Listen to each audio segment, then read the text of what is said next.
चंदौली की घटना को लेकर कुछ खास सवाल बेहद संगीन है, इसलिए आज जब चंदौली के एसपी अंकुर अग्रवाल प्रेस कॉन्फ्रेंस करने सामने आए तो उन पर चुभने वाले सवालों की बारिश हुई। कुछ सवालों के जवाब मिले तो कुछ के जवाब नहीं मिले। इस संदिग्ध मौत की गुत्थी पोस्टमार्टम रिपोर्ट ने और उलझा दी है। जी हां, संदिग्ध मौत का सच क्या है, जरा इसको देखिए और समझिए। पोस्टमार्टम रिपोर्ट में मौत की वजह को अज्ञात बताया गया। बाएं जबड़े के पास 0.5 सेंटीमीटर की मामूली चोट के निशान है। गले के पास खरोंच के निशान की पुष्टि हुई है। एसपी ने दोहराया कि रिपोर्ट में गंभीर चोट का जिक्र नहीं है, ना तो बाहरी चोट सामने आई है और ना ही अंदरूनी चोट। अब बिसरा रिपोर्ट से पूरा सच सामने आने की उम्मीद है। डॉक्टरों का पैनल बनाकर पोस्टमार्टम कराया गया। संदेह ना खड़ा हो इसके लिए वीडियोग्राफी भी हुई। मौके से जुटाए गए फॉरेंसिक सबूतों पर अब नजरें टिकी हैं। चंदौली के एएसपी सदर को जांच सौंपी गई। जी हां, तो संदिग्ध मौत का सच क्या है? हमारे साथ मेरे दो सहयोगी जुड़े हुए हैं। अनुभव शुक्ला हमारे साथ जुड़े हुए हैं लखनऊ से, और साथ ही साथ हमारे साथ नीतीश पांडे वाराणसी से जुड़े हुए हैं। सबसे पहले नीतीश के पास चलते हैं। नीतीश, जो पोस्टमार्टम रिपोर्ट है वो जो कहानी बयां कर रही है और परिजन जो बात कर रहे हैं, जो पुलिस जो बात कर रही है, तो इन जो तीनों बातें हैं एक गुत्थी कुछ उलझी हुई सी दिख रही है। नीतीश, संपादक जी, अगर गुत्थी की बात कर ले तो गुत्थी पूरी तरह से उलझी हुई दिखाई दे रही है और आरोपों के घेरे में इस बार खाकी है।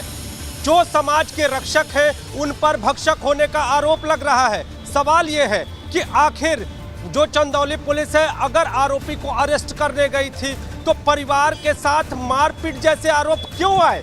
आखिर इन आरोपों के पीछे का सच क्या है? आखिर लड़की की मौत हुई तो उस मौत के बाद जो पोस्टमार्टम रिपोर्ट आई है उस रिपोर्ट में कहीं भी जो परिवार के आरोप हैं उन आरोपों जैसी कोई चीज दिखती ही नहीं है। लिहाजा अब सवाल ये भी उठ रहे हैं कि क्या पोस्टमार्टम रिपोर्ट के साथ भी पुलिस छेड़छाड़ कर रही है? क्या उतने आरोपों को झेलने के बाद एक और आरोप कहीं ना कहीं चंदौली पुलिस पर लग रहे हैं? क्या चंदौली पुलिस किसी के दबाव में काम कर रही है या फिर खुद को बचाने का प्रयास कर रही है? ये बड़े सवाल है। लेकिन इसके साथ ही अगर नियमों की बात कर लें तो आप किसी को अरेस्ट करने जाते हैं, आपके पास वारंट भी होता है, तो भी आप अगर उस शख्स को नहीं पाते हैं, उसके परिवारजनों को पाते हैं और खास तौर पे उस परिवार में अगर महिलाएं शामिल होती हैं तो आपके साथ जो महिला पुलिस बल है उनसे बातचीत करेगा, जानकारी लेगा, जरूरत पड़ेगा तो थाने तक ले आएगा। उसके बाद आप पूरी कार्रवाई करेंगे, न कि मारपीट। ठीक है नीतीश, हालांकि बिल्कुल नीतीश, सवाल कई हैं और जैसे जैसे वक्त जांच आगे बढ़ेगी उन सवालों के जवाब भी मिलने चाहिए। हमारे साथ अनुभव शुक्ला भी जुड़े हुए लखनऊ से। अनुभव, चंदौली की इस घटना पर आज जमकर सियासी वार पलटवार भी देखने को मिला। जाति तक का जिक्र सामने आ गया कि जाति विशेष के लोग हैं इसलिए इस तरह की घटना हुई। किस तरह की सियासी जंग इस पूरी घटना के बाद शुरू हो गई है? अनुभव,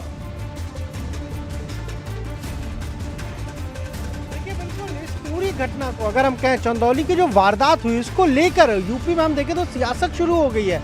खासतौर से जो विपक्षी दल है समाजवादी पार्टी, उसने तो तमाम सारी जगहों पर इसे लेकर अब सवाल खड़े किए हैं। खासतौर से अखिलेश यादव ने आज वो लखनऊ में एक कार्यक्रम में गए थे, वहाँ सीधा कह दिया कि भाई ये एक जाति बिरादरी से संबंध रखता था और इसीलिए पुलिस डराने के लिए गई, जानबूझकर ये कार्रवाई की है। और पुलिस की प्रताड़ना ने अभी 40 मिनट पहले एक ट्वीट किया है अखिलेश यादव ने, उसमें लिखा है कि ये पुलिस की शारीरिक प्रताड़ना से जान गई है और ऐसे लोगों के खिलाफ हत्या का मुकदमा दर्ज होना चाहिए। तो आप देखिए, पुलिस की लापरवाही, पुलिस की बर्बरता होती है, लेकिन सवाल सरकार पर उठता है। विपक्ष को मौका मिलता है सरकार को घेरने का।